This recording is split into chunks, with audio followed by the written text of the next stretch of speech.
Hi, everyone. Welcome to the channel. My name is Nick Cosgrove, and I am back with this week's No Filter Q&A. This is the episode where I answer all questions related to diet, training, and supplementation that I received from our in-house clients, online clients, as well as our online followers over the past 7 days. Remember, if you have any questions with regards to your diet, your training, or supplements that you're taking or not taking or considering taking, please feel free to email me your questions at nick@foreverfitperformance.com, or you can also DM them to me on Instagram at @fitcosgrove_. I'm always happy to answer any and all questions I can. And if you have sent me some questions and I haven't got to them yet on the Q&A, I promise I will put them up.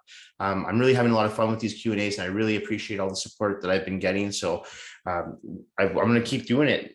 I love it. And just a reminder that we do also do a Q&A on our online training application as well. And that's something, if you have more questions about that, you can always DM or email me and I'll send you some information about our online training platform. But there's a weekly Q&A in there, as well as all my training programs and nutritional plans that I've been designing for the past 15 plus years. So yeah, you have full access to all that. So that's just another service that we offer for those of you that don't live in Vancouver, British Columbia. So we do a lot of online training and nutritional plans. So if you have any questions, please feel free to email me again or send me a DM on Instagram. I'm always happy to answer any questions you have. All right, so let's get started with this week's first question. Hi, Nick, what do you think about rice cakes? Are they a good snack to use throughout the day? I love rice cakes. I think rice cakes are fantastic. However, I have to remind people that when you are using rice cakes, you want to make sure you're using just plain old-fashioned rice cakes, whether they're white rice cakes or brown rice cakes. I'm not too particular about that, but I don't want people using the flavored rice cakes, whether that's the popcorn flavor, the caramel flavor, the chocolate chip flavor. Those are loaded with sugar. So we want to stay away from those type of rice cakes. It kind of defeats the purpose of having rice cakes. Rice cakes, just the plain natural ones, they're about 13 grams of carbohydrates, or sometimes some of them are 7 grams of carbohydrates, depending on which ones you find per rice cake. So I like to use the ones, the Quaker Oat ones, they're about 7 or 8 grams of carbs per rice cake. And you do take 2 of those rice cakes, you put a tablespoon or a teaspoon of all natural peanut butter, almond butter, cashew butter in between those. That's a perfect snack to have.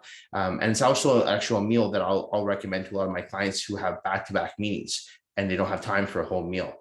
So you just put 2 rice cakes together, put a tablespoon of peanut butter in there, eat it like a sandwich, takes 30 seconds, you're done. I like that combination of complex carbohydrates and healthy fats. There's very little sugar, okay, as long as you're sticking to the plain rice cakes, okay? And eating plain rice cakes on their own kind of sucks, doesn't taste very good. So I would definitely recommend adding some flavor to that. And the flavor that I would use, again, like I said, the natural peanut butter, the almond butter, the cashew butter. Don't worry about the calories. I think too many people worry about the calories from 1 tablespoon of peanut butter is 100 calories.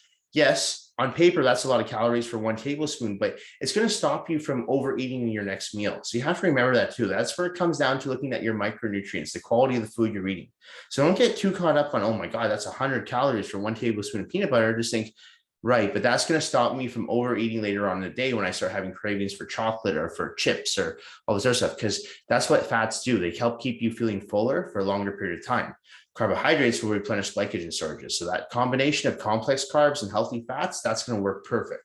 So yeah, I'm a huge advocate of using rice cakes. Just make sure those rice cakes are plain, 0 sugar. All right, next question. Hi, Nick. I'm experiencing lots of pain in my left bicep whenever I do rows and pull downs. Bicep exercises are out of the question right now. Do you think I tore my bicep? Anything I can do to fix this issue quickly? Okay, so without meeting you in person, it's very difficult for me to diagnose the issue. But from what it sounds like, you didn't tear the bicep. If you did tear the bicep, you would see some substantial bruising in that area.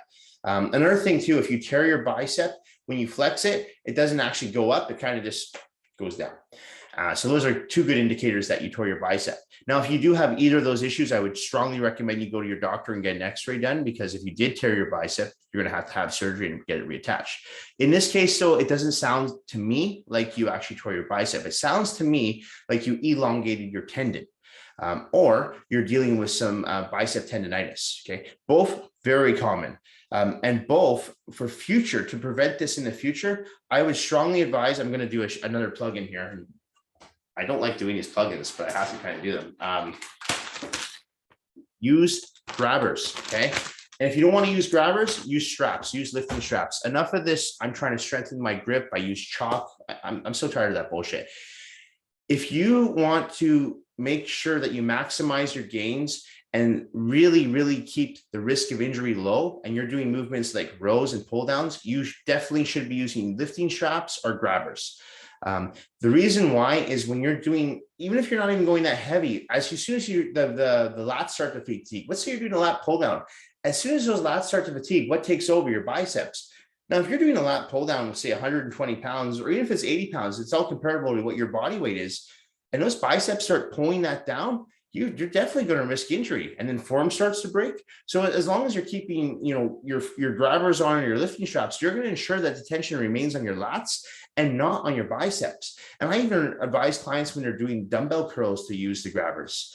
I'm a huge advocate of using grabbers and lifting straps. So moving forward, in your case, I don't know if you are using lifting straps or not, but I would recommend for any back movements you do moving forward and bicep movements, use the grabbers, use the lifting straps.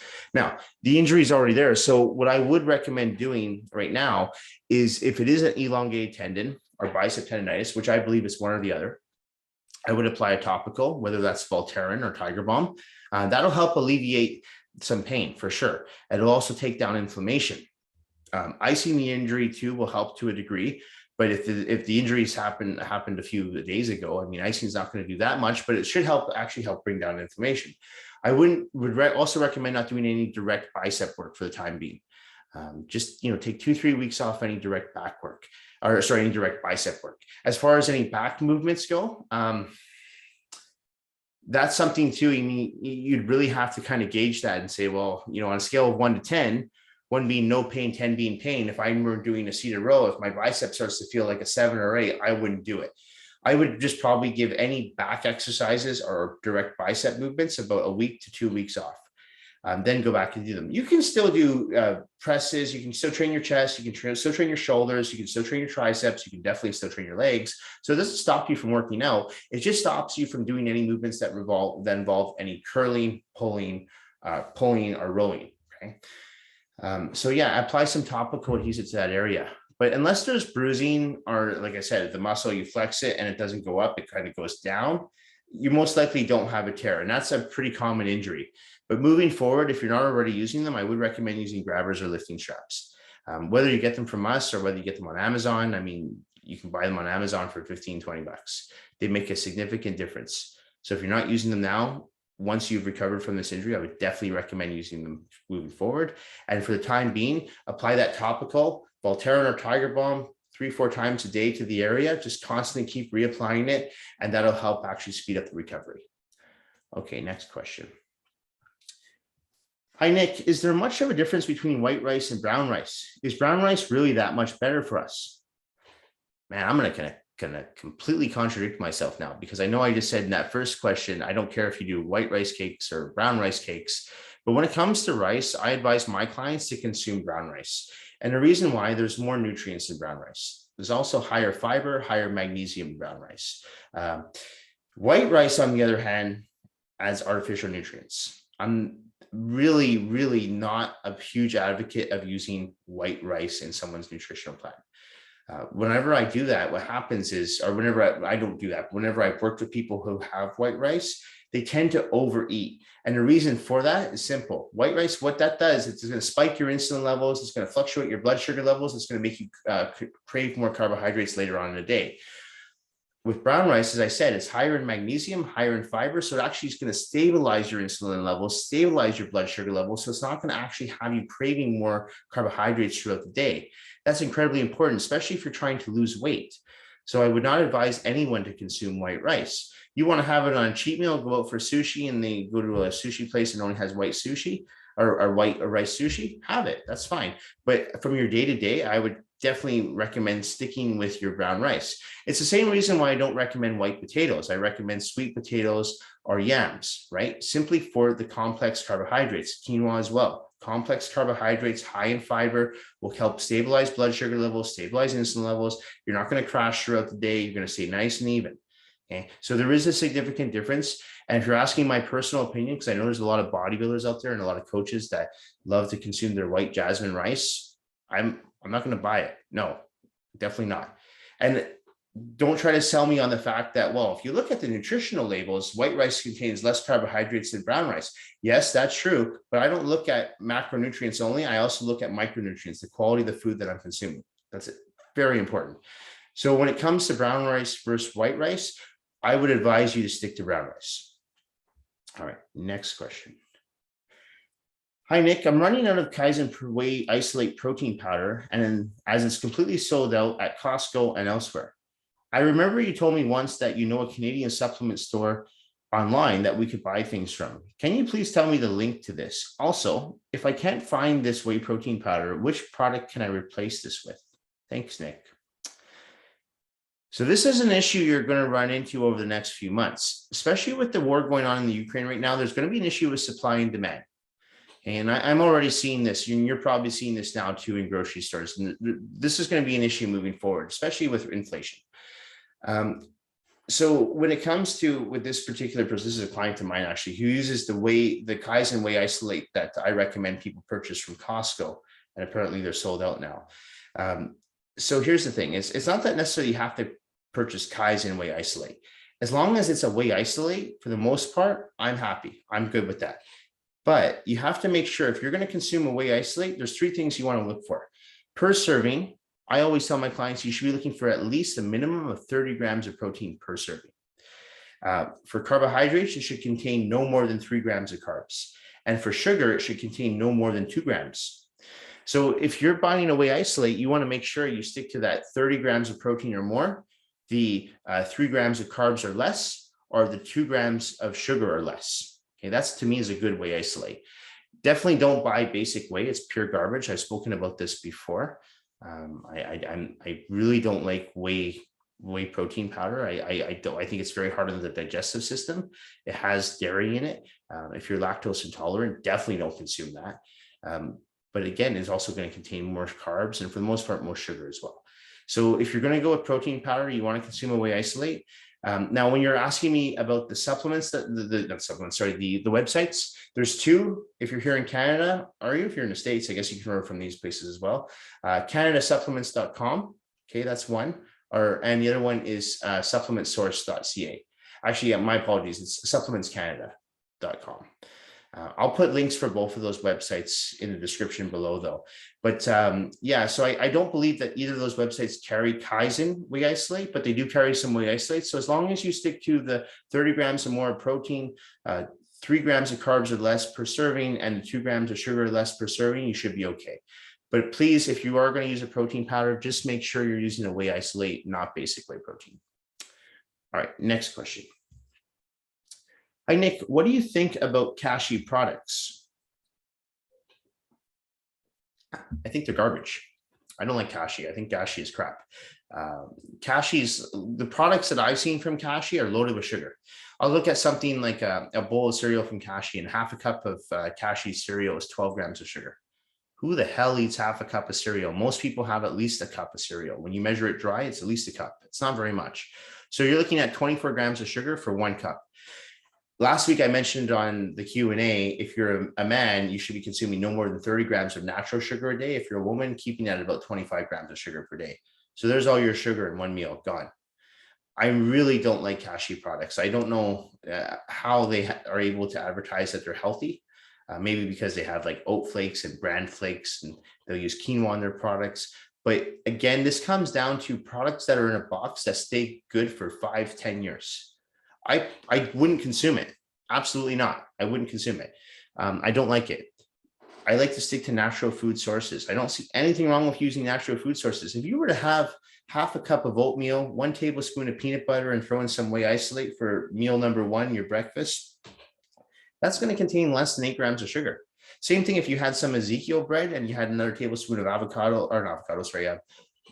almond butter or peanut butter. Again, that's going to be less than 8 grams of sugar. That's a way better choice than having cereal out of a box from cashew.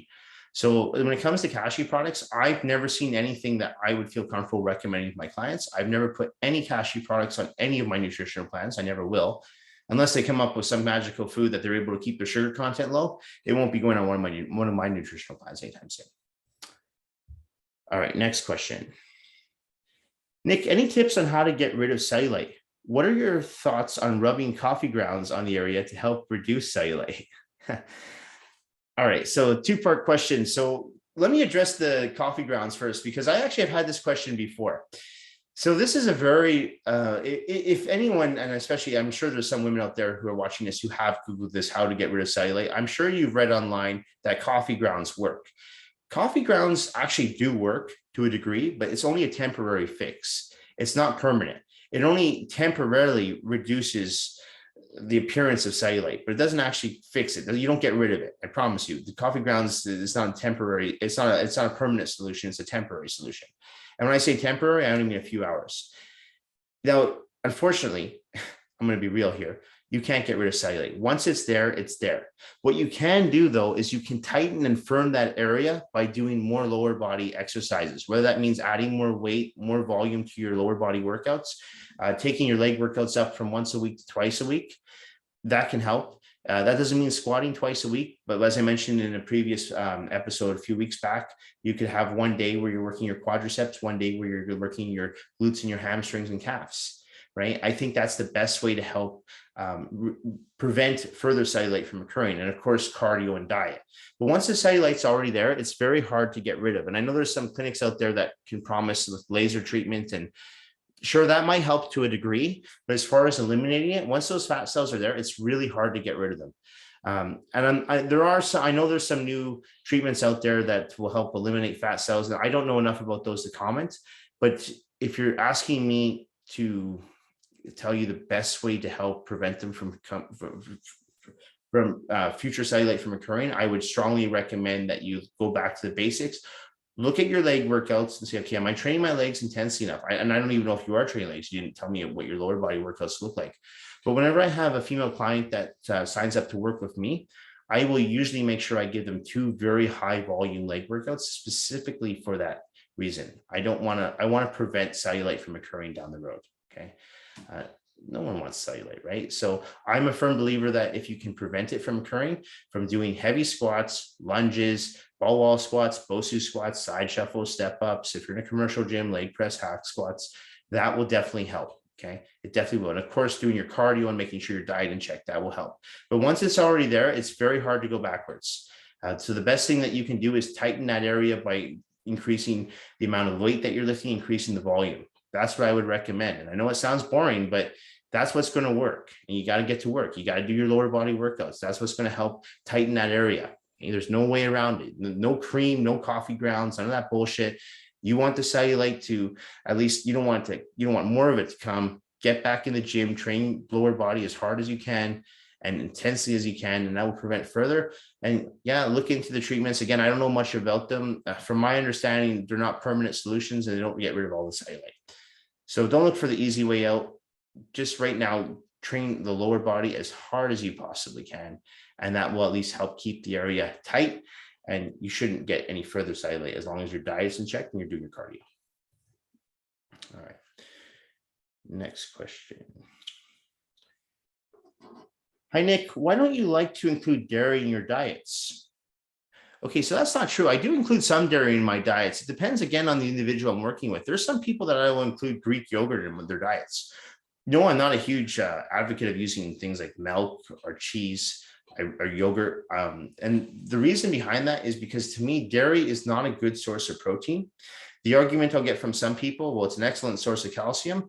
I won't argue with you on that. However, if you're worried about calcium intake, you can get just as much calcium from consuming greens, spinach, broccoli, kale.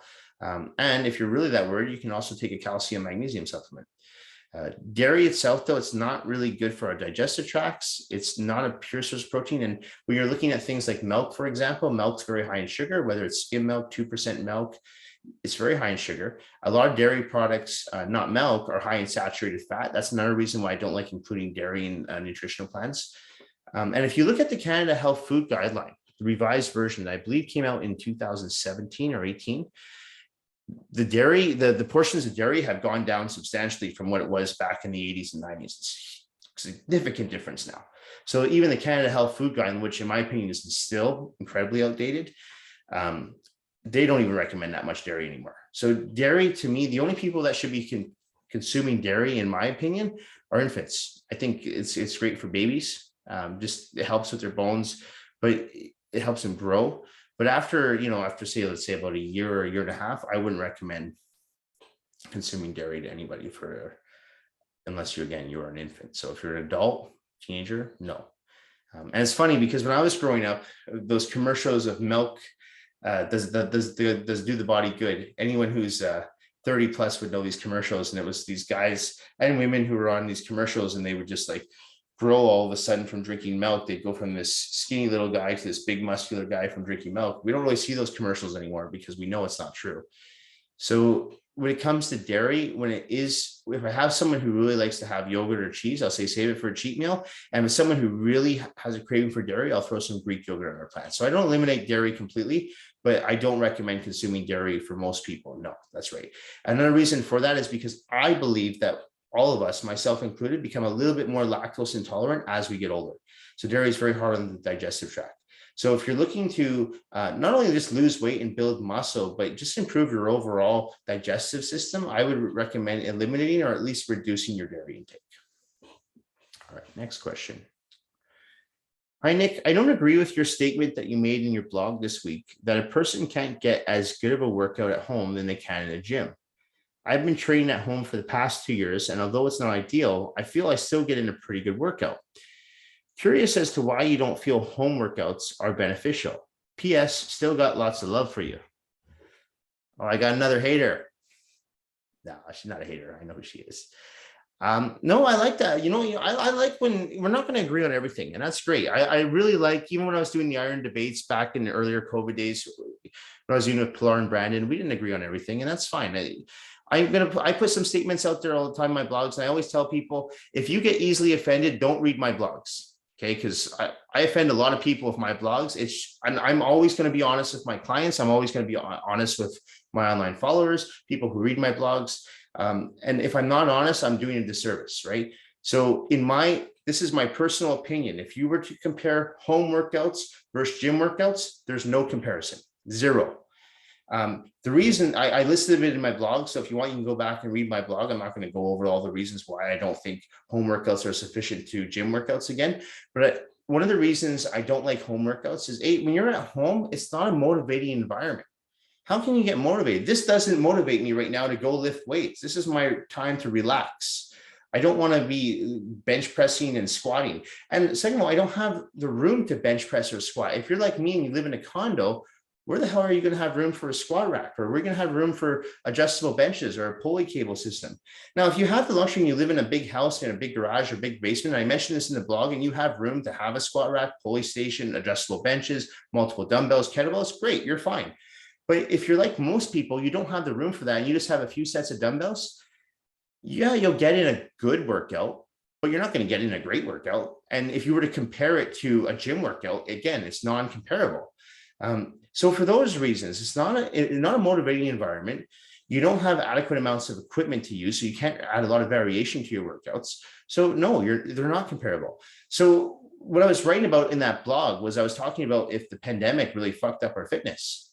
And I believe it did for a lot of people, because what happened was a lot of people got incredibly creative and were motivated to do those workouts at home during the pandemic when gyms were closed. But now that gyms are reopened, a lot of those people are still working out at home. And I was addressing primarily the personal trainers that are still trying to promote and advertise their Zoom workouts. And why I get annoyed with that is because I know a lot of those trainers are doing that purely to save on the overhead that they would pay paying rent to a gym to train their clients at. So most of those trainers are still charging the same rates they were charging their clients pre-pandemic, and they don't have an overhead. So it's just money in their pocket. So that's really who I was addressing and saying, how can you honestly say to your clients that you're getting in just as good of a workout at home than you would in a gym? Because you can't. And one of the things I've always said is I'll always be honest and upfront with my clientele base and my followers, and I'll tell you what I think. And someone asked me what I thought, and I said, you know what, I'm going to write a blog about it. And what I think is that a home workout, decent, better than nothing, but nothing is not the option anymore. The pandemic, yes, we're still in a pandemic, but gyms are open. So go back to the gym. And I also mentioned that if you are immunocompromised or you are elderly and you do feel comfortable training at home, keep doing that. That's fine. I think a lot of people who are in those situations, they know they're not getting the same workout. As this person has mentioned, it's not an ideal situation. Well, if it's not an ideal situation, why don't you go back to the gym, right? I don't understand why you're still training at home. If you're not immunocompromised and you're not elderly, why are you still training at home? For convenience? Fine. But don't try to sit there and tell me that you're going to get the same results from doing a basic leg workout with a few sets of dumbbells than you would if you were to get your ass to a gym, do some heavy squats in the squat rack, some heavy barbell lunges, do some ball wall squats with some heavy dumbbells, do some BOSU squats, get on some adjustable benches, have the room to do tons and tons of dynamic lunges. Sorry, and if you're not going to have room for that in the house, you're not. So you cannot sit there and compare a home workout to a gym workout. You're not going to win that argument with me. And I'm always upfront and I'm always honest with my clients and my online clients. So if you're doing a home workout, good for you, but don't sit there and tell me that it's comparable to a gym workout. You're not going to win that argument with me. All right. Next question. Hi, Nick. When is the best time to do cardio to lose fat? My friend tells me first thing in the morning on an empty stomach, but I work early mornings and don't usually train until after 6 p.m. during the week. Also, how much cardio should I do in each session? My goal is to lose 10 pounds by June 1st. First of all, that's a realistic goal. If your goal is that's a good goal. 10 pounds by June 1st. I mean, I think we're at March 16th or 17th today. So that's a good goal to have. And I was in a similar situation to you. Every time I'd prep for a show, I usually start work at 5 a.m. or 6 a.m. in the morning. I don't want to do fasted cardio first thing in the morning because I don't want to get up at 3 o'clock in the morning to do cardio at 4 and have train clients from 5 a.m. onwards. So what I usually recommend to my clients who train in the evening is to do their cardio after their workouts. The whole idea with doing cardio in a fasted or depleted state is that you're using fat as your primary fuel source. So let's say you go to the gym and before you go to the gym, you have a bowl of oatmeal. And then you say, well, I'm going to run on the treadmill for 30 or 45 minutes. What you're doing is you're burning all those carbohydrates and the calories from the oatmeal to perform on the treadmill to do your run, okay, or your elliptical trainer, or your bike, whatever you're doing for cardio. So you're not going to really lose weight. You're not going to gain weight, but you're not going to lose weight. So what I usually recommend to clients is to do their cardio either first thing in the morning, like your friend says, in a fasted state, or immediately after their resistance training workout. If someone is working out in the late afternoon or evening, I usually want them to have 1 or 2 meals before they see me because they're working out later in the day. And then I'll recommend them to do like 30 to 45 minutes of cardio after their session with me. Now, as far as the duration is concerned, I know I said 30, 45 minutes, but for most people, when it comes to losing weight, I'll start them off on about 20 minutes of cardio. And then what I'll do is I'll gradually increase that cardio as we continuously hit plateaus, because everyone hits a plateau on their weight loss journey. You're going to do it. Everyone does. So the whole idea is just to work smarter and not harder. So start with the least amount of work, which in my opinion is going to be 20 minutes of cardio, 20 minutes, a nice speed walk on the treadmill. And then, you're losing weight. So you lose 1 pound, 2 pounds a week. And all of a sudden, boom, you stop losing weight. Then I bump that up to say 25 minutes of cardio. And then I slowly bump that up to 30 minutes of cardio. Because if you go in from the very beginning, you start with 45 minutes or 60 minutes of cardio, and then you hit that plateau 2 weeks into your weight loss journey, what are you going to do from there? Are you going to do 90 minutes of cardio? You're going to do 2 hours of cardio? So start with less, you'll get more results. And then as those results start to dwindle down and you start to hit plateaus, start adding more. Okay. But don't get too worried if you can't do fasted cardio. I never did fasted cardio for any of the shows I competed for. I couldn't do it. I worked at 5 a.m. most of those years. So I would always do my cardio after my workouts. I would usually train at night. I usually do my workouts around 5 or 6 p.m. at night. And I would do my cardio, started with 20, moved my way up as the show got closer to 30, 45 minutes. I was doing cardio at 7:30, 8 o'clock at night. And I got ready for shows, no problem. I was always probably one of the most leanest guys on stage. Conditioning was never an issue for me. So do you have to do fasted cardio? No. But if you do your cardio after your workouts, technically you will be in a depleted state and you'll be doing the same thing because you'll be using fat as your primary fuel source. Still have your meal pre-workout, your carbs and your protein, but then do your weight workout and then go to your cardio. Okay, so that's another way to burn fat. So if you can't do fasted cardio first thing in the morning, don't worry. Just do it immediately after your resistance training workout later on in the day. All right. Okay, last question of the Q&A. Nick, I'm curious to know more about your group classes. I'm really out of shape and worried that they might be too intense for me. Do you offer a beginner's class? Also wondering if you teach the classes yourself or have other trainers teach them for you. Good question. Okay, so when it comes to our group classes are become really popular over the past few years. And I believe the reason for that is because we actually limit the amount of participants that we have in our group classes. So for example, we actually don't do not a single one of our group classes has more than 8 participants per class.